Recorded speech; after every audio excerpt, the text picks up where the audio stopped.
status, this is your shout out. To give such an address is to also walk through a minefield of cliches, most of which I don't believe in anyway. Not to mention, I've attended a couple of ceremonies to know that commencement speakers are always scheduled relatively early in the lineup. And there's a reason for that. It's almost like dealing with something you don't want to deal with but have to anyway and can't wait until it's over. Something like high school. But with that said, I do have a mission to accomplish here. It is up to me to utter these next few minutes of profound wisdom and inspiration that your family, and you especially, will remember 10 years from now, and something we will all utilize for the rest of our lives. This evening, I'd like to share 2 stories with you all. Together, they make a point that I consider one of the greatest secrets of life, and I hope you'll remember these stories, because I promise you that you'll need them at some time or another. In 2010, I moved out here to the San Fernando Valley from the Antelope Valley. I went into McClay Middle School absolutely terrified of the environment I was going to encounter. And I was what felt like forced to overcome it. I was lost. I didn't know exactly what purpose I was here to serve. My parents divorced. My brothers and sisters all went their separate ways because of the issues we were dealing with as a family. And as years passed by, I was able to slowly overcome the adversity. But then I was shunned with my dad being diagnosed with cancer. I share this with you all because a lot of times people only see from the outside looking in. We don't know what our peers go through every day at home, with their family, with their friends, or even with themselves. We don't put ourselves in a position to view from the inside looking out. And for years, I looked to God for guidance. I looked to sports as a distraction. I looked to school as an escape. And I even looked to philosophy on how to live. But all that time, I never took the time to sit, reflect, and look to myself for that guidance. We are the source we spend our days looking for to seek help. We have the power to decide our fate, whether it's for a final, our social life, or our future.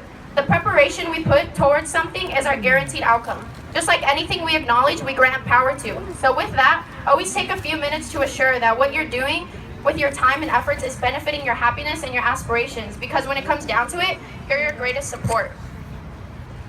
And the second story is a recent one, a story you've probably all heard of already. August 22nd, at the volleyball season opener, I tore my ACL and meniscus. I swore that I could get up and play, but Mr. Freeze said no, but I really did.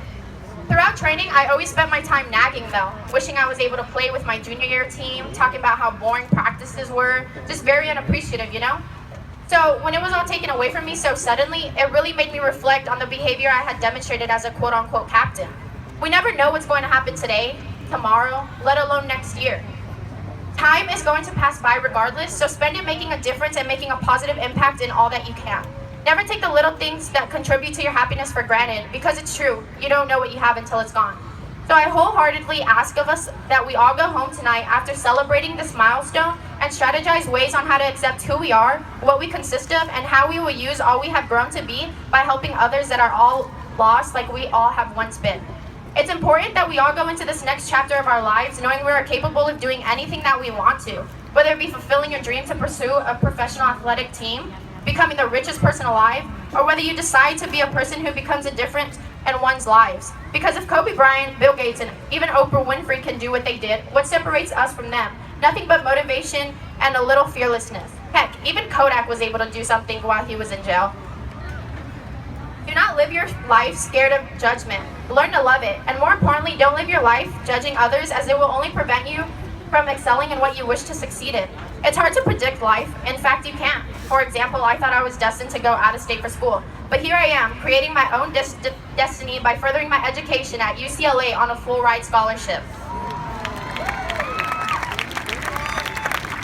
Our journey here at San Fernando has finally come to an end. And I couldn't be happier with the growth we have all attributed as a whole, academically, athletically, and spiritually. This is it. Our new chapters begin. Whether it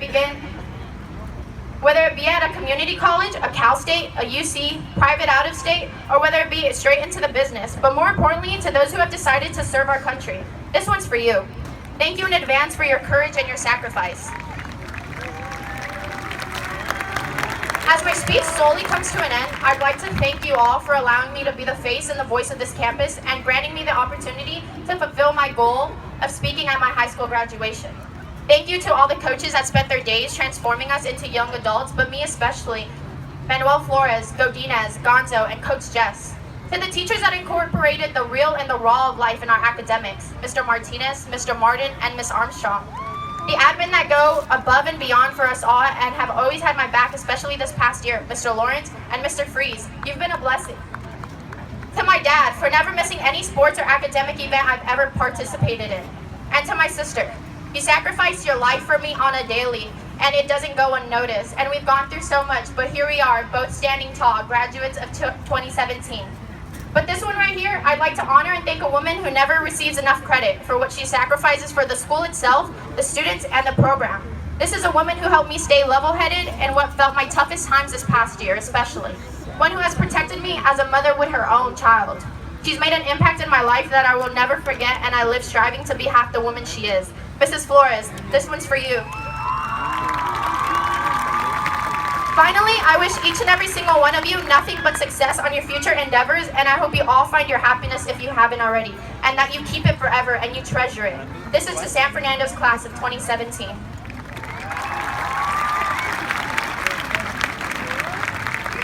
I'd like to now introduce you to Principal Flora Mendoza Werner.